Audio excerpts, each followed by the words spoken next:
crois que Pauline veut un café.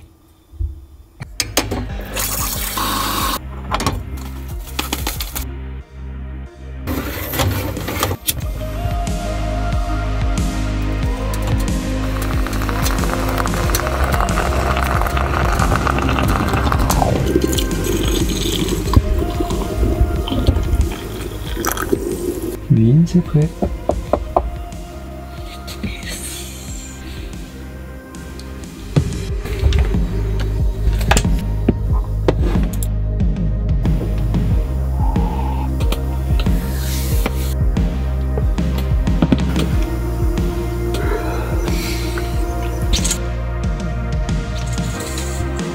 Bien dormi, Pauline? C'est très très calme.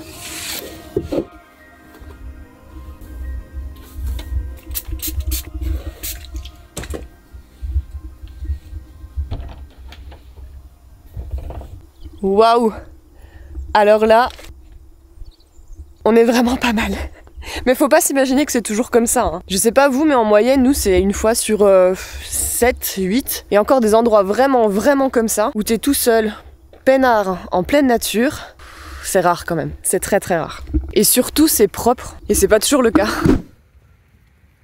Ça, c'est ce qu'on a ramassé hier sur la plage. Il en reste encore plein. Le problème, c'est que les gens font pas tellement attention. On l'avait déjà vu. Plus on va vers le sud, en fait, plus les gens sont pas très respectueux des détritus. On a déjà vu ça en Italie. En Espagne, c'est un peu pareil. L'endroit est magnifique, mais le problème, c'est qu'il y a des détritus partout. En apparence, ça paraît paradisiaque. Et quand on marche et qu'on regarde ce qu'il y a sur le sol, franchement, ça fait mal au cœur. Mais voilà. Bon on ramasse et puis on sait très bien qu'on n'a pas tout ramassé et qu'il en reste encore 3 sachets comme ça. Mais on dit que c'est mieux que rien. Si tout le monde le fait un petit peu, peut-être qu'on fera contrepoids. Bon, je disais que c'était propre ici. Donc ouais, c'est du papier, toilette, c'est biodégradable, tout ça. Mais en fait le truc c'est que quand ça se multiplie, c'est plus un endroit naturel mais c'est un WC public quoi. On nous a déjà demandé mais vous partagez rarement vos spots. Alors nous on est tout à fait pour les partager quand c'est des endroits officiels. Des aires de camping, des aires de stationnement, des aires de service. Par contre sur les spots nature on pense que c'est pas fait pour. Il y en a déjà assez sur les applications, c'est bien, ça aide. Ouais la nature c'est pas un terrain de camping. C'est pas parce qu'on est méchant, hein. On n'est pas... Vous voyez bien, on n'est pas méchants. Mais c'est juste que rajouter de la pression sur des endroits qui sont naturels, on pense qu'on a quand même une responsabilité tous vis-à-vis de ça. Parce que hélas, tout le monde n'est pas respectueux en fait. Et attention, on sait très bien que c'est une écrasante majorité qui est respectueuse et qui fait gaffe et qui laisse les endroits encore plus propres que comme ils les ont trouvés. Mais malheureusement, quand tu augmentes, t'as de plus en plus de personnes qui, elles, ne le sont pas. Et ça, c'est dérangeant, ça craint. Donc voilà pourquoi on essaye d'être très discret sur les endroits qu'on fréquente en pleine nature. Pour qu'il y ait encore ces espaces de liberté, on en avait déjà parlé dans une autre vidéo. Et ouais, je pense qu'on a tous une responsabilité vis-à-vis de ça, surtout avec les réseaux sociaux, et peut-être particulièrement nous.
Il y a peu de place, mais ça tient. Simon s'étale comme d'hab. Ah oui, je suis un peu imposant niveau travail. J'ai mon réhausseur d'écran, mon gros clavier, ma souris. Pauline est beaucoup plus discrète. Bon, aujourd'hui on est lundi et c'est généralement le jour où on fait un point tous les deux sur ce qu'on a à faire. Parce qu'on vous l'a déjà dit, si on n'est pas nomade à plein temps, on a un pied-à-terre. Même quand on voyage, on travaille aussi. On liste un petit peu toutes les tâches qu'on doit faire. Tout ce qu'on fait sur le trimestre, on le ramène au mois, ensuite à la semaine et ensuite par jour. Et ça nous permet comme ça de voir l'état d'avancement de ce qu'on fait. On a une partie qui est dédiée à Périplessis et l'autre à notre entreprise dans notre région avec différents clients. Et donc ça, on essaye de le gérer à distance également. Et du coup, je consigne dans un petit carnet tout ce qu'on fait chaque jour. J'ai à peu près 30 idées qui se chevauchent à la minute. Des fois, Simon me dit « Attends, stop, dis-moi ce que tu veux dire » parce que je pars un peu dans tous les sens, il est vrai. Donc là, concrètement, j'ai publié 2 articles sur notre site. Un sur l'Italie, sur notre voyage en Italie en septembre, et puis un autre sur les batteries. Simon a mis à jour les liens. Ouais, n'hésitez pas à aller faire un tour sur notre site internet, on n'en parle pas toujours, mais il y a vraiment beaucoup plus de contenu au-delà des vidéos, notamment sur les road trips. Il y a vraiment plein de choses, et là c'était un itinéraire sur les Abruzzes, on n'a pas parlé sur la chaîne, mais il y a un circuit bien complet sur le site. T'as terminé le montage de la vidéo qui vient d'être publiée, Bah oui. Et il a traité des photos pour un magazine dont on est collaborateur régulier. Ça s'appelle Camping et Loisirs, c'est belge. D'ailleurs, s'il y a des Belges, on sait qu'il y en a beaucoup. D'ailleurs, on peut vous montrer, on a reçu le PDF de nos derniers reportages dans le magazine. Allez, les coulisses. Ça, c'est notre photo en couverture, parce qu'on a fait aussi le test pilote qu'on avait déjà fait pour notre chaîne YouTube. Et comme on connaissait très bien ce modèle, on en a parlé de ça aussi, mais ça, c'était dans le cadre d'une collaboration de notre partenaire France Passion. Ah, voilà, notre article sur l'Italie. Simon vient de dire tout à l'heure qu'on avait fait aussi pour notre site internet, mais on tient à préciser que c'est pas les mêmes contenus, parce qu'on n'écrit pas pareil pour le web que pour un magazine. Là, c'est encore plus fourni, c'est un peu plus informatif. Donc voilà, c'est top, hein. C'est la première fois que je le vois vraiment en détail parce que j'avais pas encore eu le temps. Alors, Bah ouais, c'est vachement bien mis en page. Donc voilà, là on a conscience que on casse un petit peu le mythe des personnes qui vivent de leurs vidéos, qui sont youtubeurs. C'est vrai que ça peut paraître un peu genre, en fait, vous travaillez tout le temps, vous avez des objectifs et tout. Faut garder à l'esprit que c'est vraiment un aspect des choses qu'on voit pas quand on regarde des vidéos, dès lors que vous avez une vidéo qui arrive chaque semaine, parce que finalement, ça s'enchaîne super vite. Donc ça devient vraiment un vrai travail. C'est d'ailleurs pour ça qu'on fait cette vidéo, qu'on vous montre les coulisses, parce que c'est vrai que des fois on partage peut-être que les bons côtés, et encore hein, sur la chaîne on essaie de vous montrer la réalité de la vie en camping-car. Ça prend énormément de temps de réaliser des vidéos, 3-4 jours on l'a dit en moyenne. Donc ça c'est notre choix de publier tous les 15 jours. C'est vrai que vous nous demandez souvent quand est-ce que sortent nos vidéos, un dimanche sur 2 à 20h15. Tout l'art réside entre trouver l'équilibre, entre profiter et faire ce qu'on doit faire tout simplement pour gagner notre vie. Mais c'est vrai que quand on est indépendant, il faut trouver la motivation pour travailler, parce qu'on regarde juste par la fenêtre et ça donne envie d'aller dehors. Se déterminer des objectifs comme ça permet aussi de, si on sait qu'on est bien avancé, on peut se permettre justement de profiter de toutes ces richesses qu'on a autour et de se balader. Et nous, on est des fans de rando, donc on va aller au grand air et profiter de tout ce qu'il y a autour de nous. Ouais, c'est pour mieux profiter après. Tout est une histoire encore d'équilibre. Ouais. Mais qu'est-ce que je vois là? Bah ça c'est notre calendrier Périplessis, et moi je m'en sers justement pour mettre ce que j'ai à faire dans la semaine. Avec les plus belles photos de nos road trips, c'est vrai qu'on n'en parle pas non plus souvent. Donc n'hésitez pas, si vous voulez soutenir la chaîne et toute la création de nos contenus, le mug Périplessis, le prochain calendrier, le tote bag, les stickers, c'est sur le Périshop, vous pouvez déjà précommander, tous les liens ils sont dans la description comme d'habitude. C'est vrai qu'il y a 2 salles, 2 ambiances chez Périplessis. Toi tu es très, Pauline est très papier, voilà. Et du coup fais attention de pas te noyer hein, si t'as papier. Papier. Il est 14h30 et qu'est-ce qu'on fait pendant une journée, au moins 2 fois par jour? On mange. Eh oui, on mange. Là, on a pris le temps de sortir la table. Alors, vous me prenez pas, c'est assez rare, mais là, on a trouvé un super spot. On ne dérange personne, donc on se permet de sortir la table. Pour avoir plus de place, parce que sinon, ça nous oblige à cuisiner dans un espace super étriqué et ça implique d'autres choses en fait. Au niveau de laver, là, ça fait des miettes à l'extérieur, pas à l'intérieur. De l'espace, il faut pousser nos affaires. Par exemple, si on a fait une session de travail pour préparer à manger, pour après faire la vaisselle et après remettre une fois. Et donc, du coup, ça prend un temps fou. Donc, on est assez content quand on peut plus s'étaler. Bah oui, parce que dans cette maison de 5 mètres carrés, c'est à la fois notre bureau, notre cuisine, notre salon, notre salle de bain, enfin tout ce qu'on trouve dans une maison. Allez, on se met à la préparation du repas. Bonjour à tous, bienvenue dans cette recette d'entrée avec les Périplessis. Bienvenue au Péripote. Aujourd'hui, une entrée sans prétention, bien sûr. On va donc émietter un peu de thon qu'on va écraser avec la fourchette. Un avocat, tout simplement.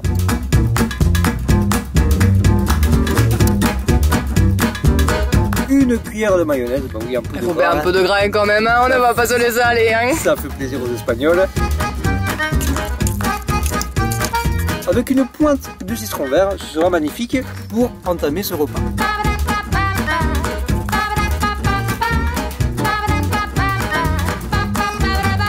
Bon allez Pauline, c'est toi qui prends le relais. Hein. Ah, je crois que le food truck est ouvert. Bonjour. Hola, buenas. Toujours l'impression qu'on joue à la dinette.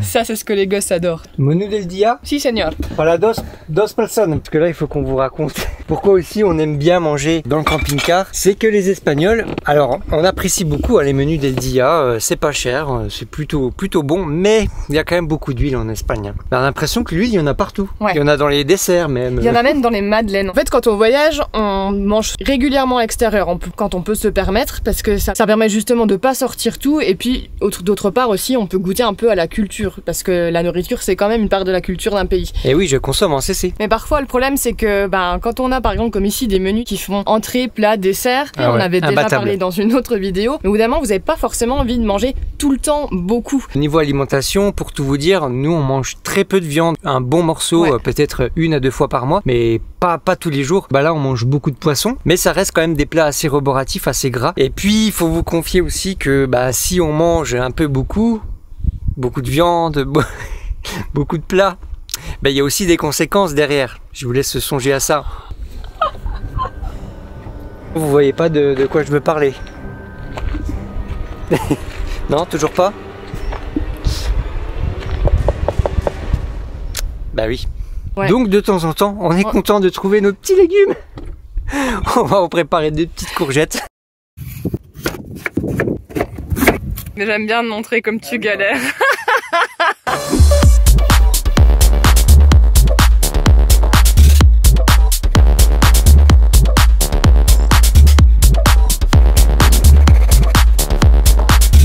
Ouais, y a du monde pour faire le mariole. Hein. C'est la fête de l'oignon, les péripotes. Merci. Oh, et Madame la marchande. Oh, c'est bien émincé. Tiens. On est un peu penché, non? Je crois qu'on est un peu penché. En fait, on s'est penché pour qu'il y ait un meilleur rendement sur les panneaux solaires. Donc on produit plus, mais on glisse plus. Il faut faire des choix en camping-car. Hein. Toujours des choix, toujours. Pour économiser du gaz, on recouvre l'eau pour la faire bouillir.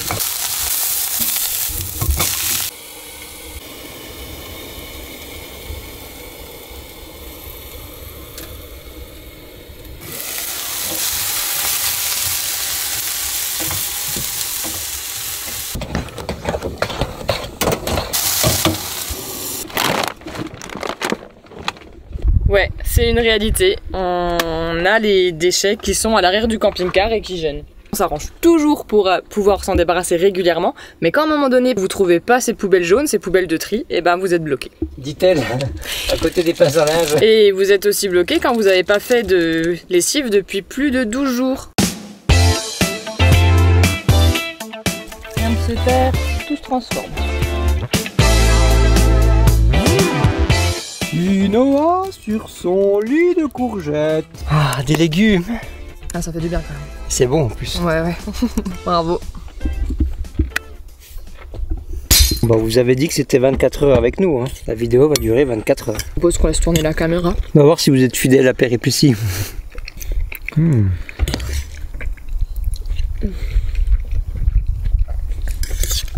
J'ai l'impression que mon corps me dit merci. Tu l'entends? Merci. Merci. Manger à l'extérieur, ça évite de faire la vaisselle dans le camping-car, donc ça évite d'utiliser de l'eau, c'est soit la vaisselle, soit les douches. C'est des vases communicants tout le temps. Ça prend aussi plus de temps à faire la vaisselle, à ranger, mais bon. Quand on parle avec des gens qui connaissent pas le camping-car, c'est des choses qui viennent pas tout de suite à l'esprit. Cet aspect justement de vase communicant, si je fais trop ma vaisselle, j'ai moins d'eau pour ma douche, donc il va falloir que je me mette en quête de chercher de l'eau pour recharger mon réservoir. Ça fait des eaux sales. Ça fait des eaux grises aussi qu'il faut vider, pas n'importe où. Nous, c'est ce qu'on adore parce que c'est un rythme de vie qui s'installe, mais en fait, c'est pour ça qu'on dit que c'est pas forcément pour tout le monde, c'est pas uniquement la vie de rêve. C'est aussi toute une acceptation. Tout ce qui est très facile dans votre quotidien, dans une maison, vous allumez la lumière. C'est plus compliqué. Ouais. Quand chez vous, vous allumez la lumière, vous savez même pas d'où vient l'électricité, comment elle a été produite, elle arrive, vous appuyez sur un bouton, hop, il y a de la lumière. Et là, en fait, c'est ça avec tout, avec l'eau, avec la lumière, l'électricité. L'électricité, nous, elle vient de là. Voilà, de là-haut. Et de là-haut. Amen. Et voilà, c'est vraiment tout ça qu'il faut, je pense, comprendre, et ça peut intéresser beaucoup de gens qui connaissent pas trop la vie en camping-car, en van, en fourgon, n'importe. C'est vraiment tous ces aspects-là. Ouais, parce qu'on parle souvent de liberté, et ben c'est le cas. Regardez, on a un super spot et on est tout seul. C'est pas tout le temps le cas non plus. Ce matin, la nuit dernière, on était sur un parking bétonné au milieu d'une ville, réveillé tôt le matin par les ouvriers. Il y a un petit peu de tout, mais voilà, il y a des avantages et des inconvénients. Faut le savoir. Du coup, dans ce que tu dis, c'est presque un peu qu'est-ce que la liberté? Vous avez 3 heures. C'est l'heure de la balade. Petite balade avec les derniers rayons du soleil. Enfin, c'est souvent comme ça quand on profite un petit peu la journée pour profiter de la nature, du soleil. Des randos aussi. Des randos, on aime beaucoup marcher, donc on le fait souvent en journée. Quand on fait ça, on sait très bien qu'on va devoir aussi faire notre travail, par exemple en soirée. Donc c'est un autre rythme en fait, mais ça nous va parce que y a des fois on va bosser le week-end. Ouais, on est un petit peu en décalé. Après c'est bien, là en voyage on peut vraiment faire au rythme du soleil. Par contre, on sait aussi qu'on va revenir, on va se mettre à travailler avec nos ordi, on va puiser dans la batterie alors que le solaire ne compensera pas. C'est pas grave parce qu'on sait que demain il va refaire beau, c'est l'avantage d'être dans des destinations au sud ensoleillées. Puis on a une super installation électrique et solaire. C'est pour ça qu'on l'a fait. Si vous n'avez pas vu toute l'installation, tout le contenu, on vous met la playlist juste là-haut. Ça pourra vous apprendre plein de choses. C'est pour ça qu'on l'a fait. Pour avoir plus d'autonomie. Une donnée qui est importante pour nous, c'est la 4G, le réseau, l'internet, la data, le wifi. Oui, parce que quand on voudrait être dans des endroits justement peinards où on gêne personne, forcément c'est des endroits reculés. Qui sont des endroits reculés où il n'y a pas de réseau. Et nous, du réseau, on en a besoin. C'est vraiment un équilibre qui est toujours sur le fil. Vraiment, c'est vraiment ça. Là, normalement, sur ce spot, la 4G est correcte. On va voir ça tout de suite.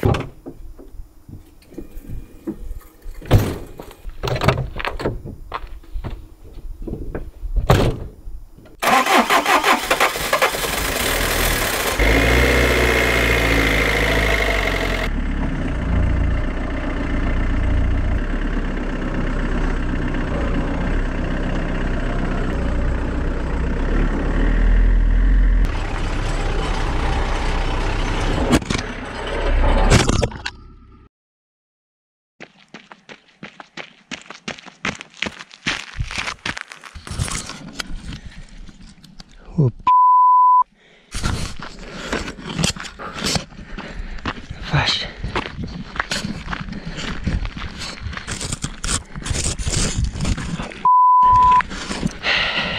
Ça nous apprendra à chercher des spots nature. Ah là, elle est complètement flinguée là. Purée.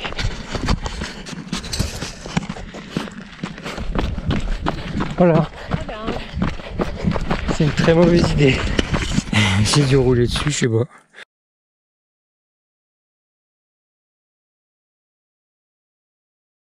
Nous voilà bien arrivés au camping. Ça nous arrive, allez, 1 à 2 fois par mois en voyage. On en profite pour utiliser le Wi-Fi à disposition pour se connecter à internet, pour uploader nos vidéos, pour travailler sur nos contenus, pour répondre aux mails, etc. Ouais, uploader nos vidéos quand le débit est bon, c'est pas toujours le cas. Là, ça a l'air d'aller, ça va. Et qu'est-ce qu'on fait quand on se connecte à internet? On utilise un VPN, on utilise NordVPN, et ça nous permet de sécuriser notre navigation sur internet quand on se connecte sur des réseaux publics justement. Ouais, nous on l'utilise sur nos 2 ordinateurs et sur nos téléphones. Ça permet de sécuriser notre connexion. Ça va vous générer en fait une adresse IP qui vient d'un autre pays, donc vous pouvez choisir parmi tous les pays du monde. Nous on utilise souvent la France ou les États-Unis. En Espagne on utilise le VPN français pour regarder notre série parce qu'elles sont pas forcément disponibles dans le bouquet Netflix espagnol. Si ça vous intéresse, vous pouvez cliquer dans la description sur notre lien. Ça va vous offrir une grosse réduction sur un abonnement de 2 ans à NordVPN, plus 1 mois gratuit. Ouais, avec le code Périplétie. Et en ce moment, c'est les 10 ans de NordVPN, donc vous pouvez peut-être essayer de gagner en bonus. Ouais, et en plus, c'est satisfait remboursé, c'est-à-dire que vous pouvez tester pendant 1 mois, et si vous n'êtes pas convaincu, vous vous êtes intégralement remboursé. Donc n'hésitez pas à aller voir et à aller tester, le lien, il est dans la description. C'est l'heure de la lessive. Et oui, ça aussi, ça fait partie des voyages en camping-car. Nous, ça se passe à peu près, allez, 1 fois toutes les 2 semaines. Soit dans des machines à laver qu'on peut trouver sur des centres commerciaux, ça y en a beaucoup en France, dans les intermarchés, les Super U notamment. Là, ici, par exemple, en Espagne, on est sur une aire de service où il y a tout. Donc on va en profiter et on espère aussi qu'il y a le sèche-linge sur place parce que c'est ça le plus compliqué. Une fois qu'on a lavé, sécher les affaires dans le camping-car, ça devient vite le bazar. Donc là, on croise les doigts.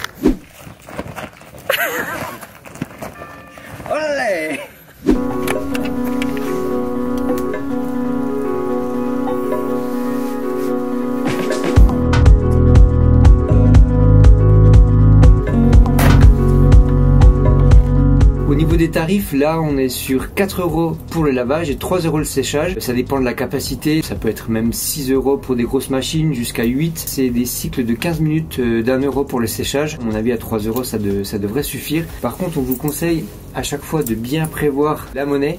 Là c'est le cas, il faut uniquement des pièces de 50 centimes et d'1 €. Nous on avait des pièces de 2 €, donc on est un petit peu bloqué. Et puis c'est quoi A ou B? Moi je bois. C'est parti pour 40 minutes à 40 degrés. Et ça, on sait pas ce que c'est. Et puis le petit conseil aussi, c'est de toujours avoir avec vous un petit peu de lessive. Des fois, c'est intégré, mais là, ça ne l'était pas. Donc, heureusement qu'on avait notre petit bidon avec nous.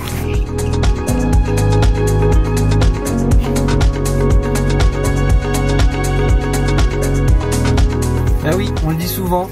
En camping-car, tout se dérange très vite. Tout se range très vite aussi. Enfin, ça dépend. Alors après avoir travaillé et après avoir mangé, ben, il faut ranger. C'est 5 minutes de bonheur pour 20 minutes de labeur.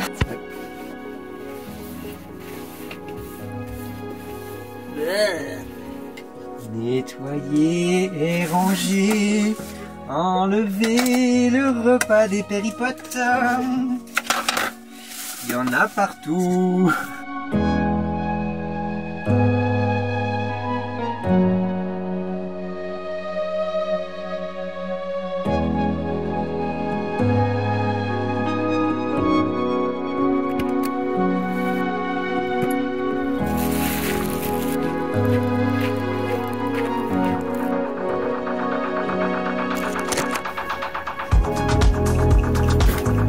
Bon, et puis comme à la maison, il faut s'occuper des poubelles et du tri.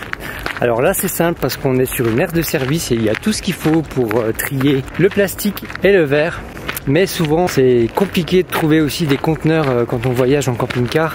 On vous l'avait expliqué notamment dans notre tour de France, il y a de plus en plus de conteneurs qui sont fermés ou qui sont accessibles par des cartes uniquement pour les habitants. Donc parfois c'est compliqué et puis vous vous en doutez, dans le camping-car on peut pas stocker grand chose. L'avantage c'est qu'on est vite économe, on fait attention, mais aussi ça peut être compliqué quand les déchets s'accumulent à l'arrière du camping-car.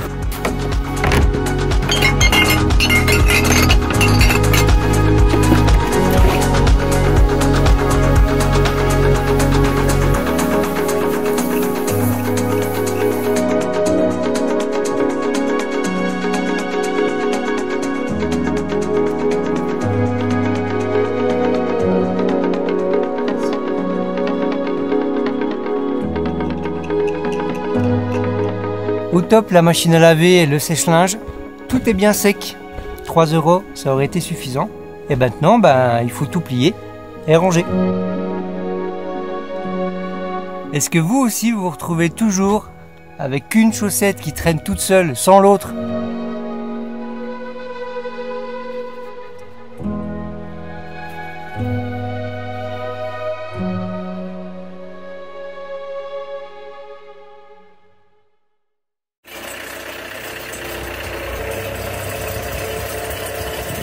Bon maintenant c'est l'heure des services, vider les eaux grises, vider la cassette des toilettes,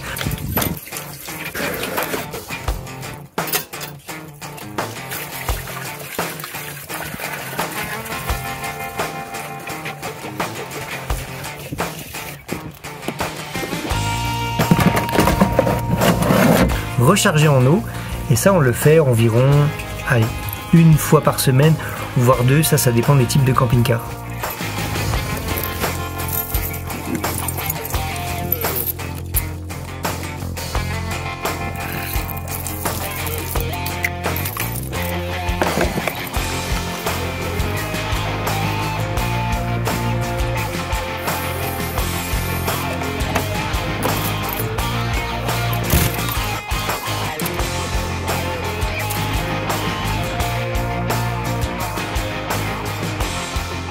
Parfois des journées off comme aujourd'hui où on a pris du temps pour faire des services, ranger le camping-car, etc. On part seulement maintenant pour la vallée de la Vera, on en a pour 80 km environ. Tout à fait Pauline, alors qui roulera? Vera. Et pour voir ça, cliquez juste là. Les draps sont lavés. Bonjour les enfants. Je te pince. Ok. Bonne nuit Pauline. Heureusement que Pauline est souple. Hein. Voyager en camping-car, c'est aussi se retrouver avec une porte au milieu du couloir.